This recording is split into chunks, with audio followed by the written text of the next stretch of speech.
right ahead on CCX News, a city debate over tobacco sales.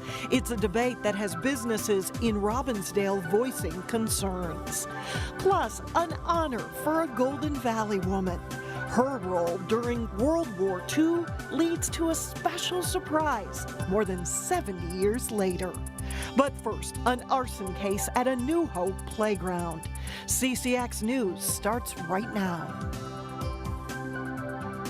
Hello and thanks for joining us. New Hope officials are asking for the public's help after vandals set fire to a neighborhood playground. The incident happened at Hidden Valley Park just off 32nd and Boone Avenues. And that's where reporter Sonia Goins joins us now with more information. Sonia? Now, Mike and Alex, on a nice day like this, typically kids will be out here playing, but yellow tape and burnt plastic have replaced playground equipment. Officials say someone purposely set this toddler area on fire. Now, the West Metro Fire Department got a call early Monday morning after a neighbor saw flames and called 911. The probability is pretty high that it's arson. We don't have a suspect yet, but to have that kind of fire and kind of things we found, it's more than likely arson. Because it's an open investigation, officials won't say what was used to start the fire. But when firefighters arrived on the scene, the play area was fully engulfed. A couple of platforms and a wooden walk bridge was burned. Park leaders say the play area is beyond repair. They say the equipment will be expensive to replace, and it could be months before children would be allowed to use the park again. It's horrible why people would do that to something that us as a community and a family that we use every day, that is wrong, and I hope they get caught and get punished for it because it's wrong. Now, neighbors say Hidden Valley Park is really a hidden gem. You can see the nice lake area over here, there's nice trees. There is a bigger park over here, but you know, they're really upset that someone would do this to their park. Now, meanwhile, police and firefighters say they really don't have any suspects or any information in this case. So if you know anything, please call West Metro Fire Department, and you can also call the arson hotline. Now, that number is 1-800-723-2020. Live in New Hope, Sonia Goins, CCX News. All right, Sonia, thank you very much. And there is a crime alert in Robbinsdale tonight. At least 3 residential burglaries have occurred since the beginning of the month, 2 of them by forced entry. Robbinsdale police say in all 3 incidents, electronics were stolen. Neighbors in the area reported hearing loud banging at the time of the crimes, but did not initially contact police. Anyone who sees people peering into vehicles or casing the outside of homes is urged to call 911. An effort is underway in Robbinsdale to regulate tobacco sales. The idea is to help prevent youth from smoking, but as Delane Cleveland reports, the proposed regulations would have consequences for local businesses that sell tobacco products. Robbinsdale Smoke Shop, you'll find a variety of flavored tobacco products. One day in the not-too-distant future, it may be the only place in the city where consumers can find flavored tobacco. Really, tobacco is still a problem for youth in our state. Restricting the sale of flavored tobacco products is one of the proposed changes suggested by a group of Robbinsdale residents. They also recommend raising the tobacco sales age to 21 and setting a minimum price for cigars. I don't think the city government should be mandating that type of stuff. Robbinsdale resident Abby Sukraj has launched a website called Bad Laws Hurt People, which opposes the effort to regulate tobacco sales. It's triggered a lot of online discussion. Some of it's been a little bit heated, and that's okay. Tuesday night, Abby sat in on a city council work session. We thought before we do anything, we should probably hear from business people that are particularly affected by, or would be affected by a change in the tobacco ordinance. Robbinsdale's tobacco license holders had the opportunity to voice their concerns about how the proposed changes would impact their businesses. We like Robbinsdale, we like to continue working here, but if that's going to go in effect, it's going to kill our businesses. Tony Maroof owns the mobile station on 42nd Avenue. He says about 30 to 40% of his sales come from tobacco products, and not much comes from the sale of gasoline. Retail experts who attended the meeting claim that if Robbinsdale adopts the proposed changes, businesses would lose out on tobacco sales and more. Generally, if a customer cannot buy their preferred tobacco product at their preferred store, they simply drive to the next city, neighboring city, to buy their preferred tobacco product, but then they also also buy their gasoline, their milk, their beverages, their snacks at the same time. Whatever happens next will be up to the City Council. In Robbinsdale, Delaney Cleveland, CCX News. A public hearing is expected on September 26th, followed by a vote in early November. Tonight, inside City Hall, we focus on Maple Grove and what it means for the tax dollars of people living there. It's budget season for city governments, and on Monday night, Maple Grove City Council approved a preliminary tax levy for the average valued home, which is $291,000 in Maple Grove. City taxes would go up about $16 next year. The increase would help fund 2 new positions, an additional police officer and a parks keeper. The city could still reduce its tax levy, but cannot go any higher than what the council approved. As news nationally intensifies on Hurricane Irma, there are efforts locally that continue to help survivors of Hurricane Harvey. Here's your chance to put some muscle into helping those recovery efforts in Houston. Farrell's Extreme Body Shaping locations in Brooklyn Park, Maple Grove, and New Hope are offering the chance to stop in on Saturday morning for a free kickboxing and strength training workout with a suggested $20 donation that will go to Red Cross Hurricane Harvey relief. It is part of the gym's community involvement focus and a way to expose new people to their body shaping workout. Obviously making some good, strong contribution donation to help those that have been affected. We see some people that maybe want to come in and try us out that have not had an opportunity to do that, and to come and try a class or two and see what it's all about as well, and get a little exposure to our Farrell's family as well. Check your local location for class times on Saturday morning. 100% of the money donated will go to the hurricane relief effort. Still ahead on CCX News, saving up for your child's college education. What to know about the Minnesota College Savings Plan. Plus, rivals Breck and Blake meet in a section final rematch in boys soccer. But first, sunshine and 70s on Thursday. We'll be right back. More outdoor fun is coming to Robbinsdale this fall. Wort Brewing plans to hold an all-day outdoor event on Saturday, October 7th. The event expects to draw up to 1,500 people.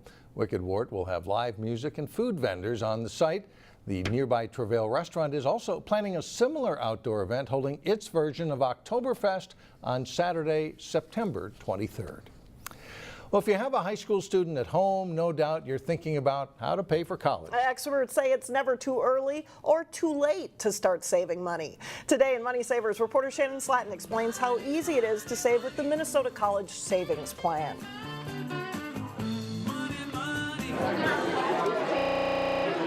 Once students are back in school with a fresh outlook on the year ahead, it's time for you to take a fresh look at saving up for school down the road. Higher education expenses have been on the rise for some time.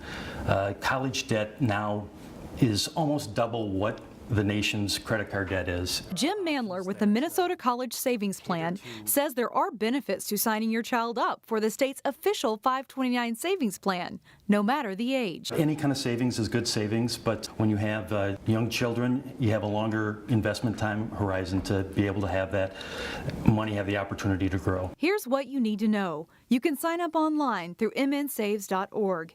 You can get started for as little as $25, and you can choose which investment options you prefer, from conservative to aggressive. The more popular ones are the actual age band investment options that are based on the age of the child, where it's going to be more aggressive the younger the child is. Then the money can be used for any accredited college, whether in Minnesota or not. The funds can also be used for technical schools and can even be saved up for grad school. And at the college, the money can pay for more than just tuition. It can be used for room and board, books, or supplies. All motivation to start saving. The earlier you start saving, the better you have the opportunity to grow that nest egg. There are also tax incentives that are brand new this year. Contributors can get a state tax deduction of up to $3,000 or a tax credit of up to $500. And of course, you can find out more information on their website, mnsaves.org. Back to you. All right, thanks a lot, Shannon. Still ahead, a Golden Valley woman saluted for her work during World War II. But first, Wayzata and Edina battle in high-quality matches in girls and boys soccer. John Jacobson has the highlights next.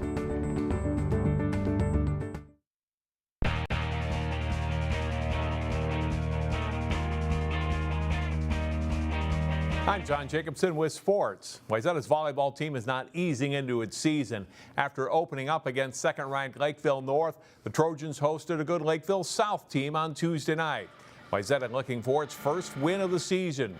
First set on the Cougars, Jasmine Mulvihill will knock the ball through the blockers here for a point. And Lakeville South leads at 20-10. And they close out the first set here. The back set by Sid Casa to Ava Moses for the kill, gives South a 25-13 win to start the match. Wayzata starts strong in the second set. Elizabeth Helmick serving up an ace serve there, and the Trojans are up 11-5. Good save on the ball by Wayzata's libero Abby Shee, keeping the play alive, but the Cougars get the point here. Carly Gonzalez with the kill, and the Cougars rally for a 25-23 win. South is up 2-0. The Cougars carry that momentum through to the third set. They go to Mulvihill again, and she delivers another point. Lakeville South wins 25-11 as they sweep Wayzata.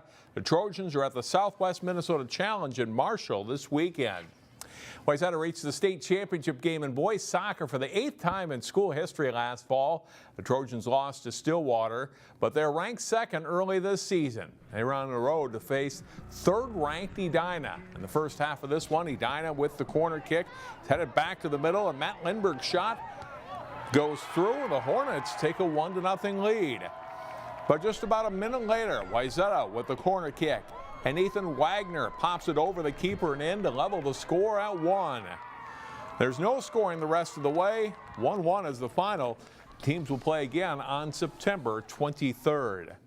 In the girls' match between those same schools, Wayzata, the top-ranked team in Class AA. Edina's Maria Bowen with a nice shot. Wayzata goalie Julia Morrison, though, making the nice save. Trojans get a chance here. Somehow the ball not going in, and it remains scoreless.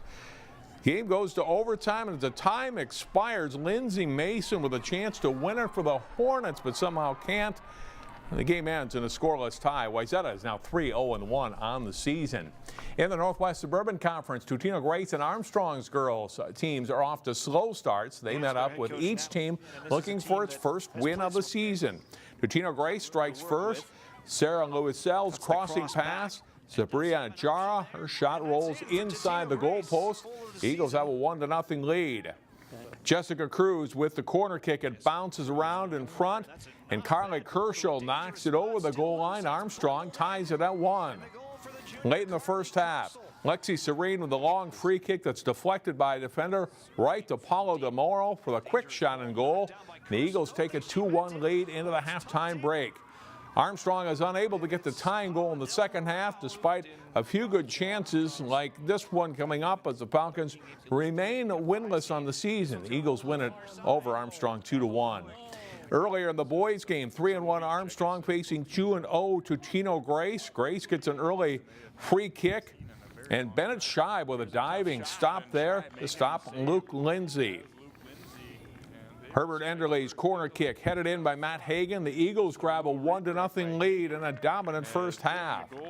Enderle jumps into it to steal it from the Armstrong defenders and will tuck this shot in for his 4th goal of the season. It's 2-0 Grace. And he gets involved again, dribbling in deep. His pass off a defender right to Colin Matzel for the goal. Totino-Grace looks like a contender in the Northwest Suburban this year. They win it 3-0, and they stay unbeaten. Blake edged Breck in a memorable Section 5A boys soccer title game last fall, with the Bears winning 1-0, advancing to state. Both teams are ranked in the top 10 this year. Mustangs hoping to hand the Bears their first loss of the season on Tuesday, but it's Blake striking first. Will Mortensen slides a pass out to Keegan James, and the freshman buries the shot, and it's 1-0 Blake in the first half. And it stays that way for a long time. Watch the save here by Breck's Hudson Hecker, who robs Halleck Erkan Fang on the penalty kick late in the second half to keep it 1-0. And just a few minutes later, Will Torgerson ties it up for Breck. His shot in for a goal. The match tied at 1 with 2:39 left to play. And both goalies come up with big saves in overtime. Will Taylor of Blake will stop Eric Smits off the free kick. And Hecker will make another big save late. Good soccer at Breck. This one ends in a 1-1 tie. And that is all for sports. Alex and Mike, back to you. All right, thanks a lot, John. Still ahead, a Golden Valley woman set to embark on a memorable journey. Her upcoming trip, that's a big thank you for her work during World War II when we come back. Later this month, a Golden Valley resident will travel to the nation's capital to be saluted for work done many years ago. We get more from Eric Nelson on this special trip. We're going to leave at 6 in the morning. And we're coming home sometime after midnight. On September 30th, Golden Valley's Barb Larson will board an honor flight to Washington, D.C. I'm excited about going, yeah. Larson had a Rosie the Riveter role when she worked at the Minnesota State Fairgrounds during World War II. Rosie the Riveter, yeah. Aiding in propeller production for 2 years. I managed a tool crib. There were 3 shifts, and I had to rotate the 3 shifts along with the rest of them. There were 500 guys. Larson's son Boyd nominated her for the honor flight, but never told her. That was a surprise. Much to her surprise, I'm sitting on the snowbank. Larson was chosen because of the outstanding job she did. I was shocked. I didn't know a thing. I got a phone call one day, and my son said, "Mom, you're going to D.C." And I said, "D.C.?" And he said, "Yes." Today, Larson is 91 going on 71.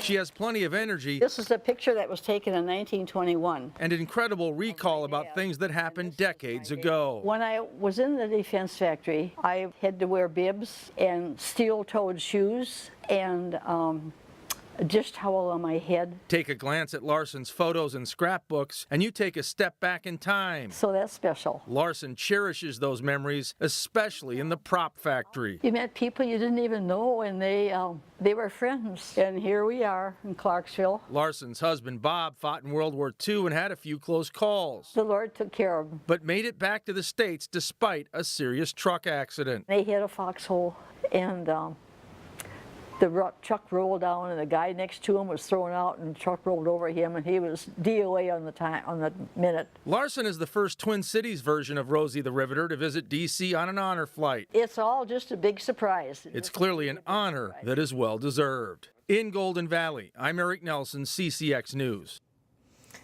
Larson has 4 children and 8 grandkids, and the stories she can tell, I'm sure. I'm sure you heard just a tiny bit of it. Congratulations. Enjoy that trip. Absolutely. Right? Yeah. That's all the news for us. Thanks so much for joining us. And we'll see you back here again tomorrow, starting at 4.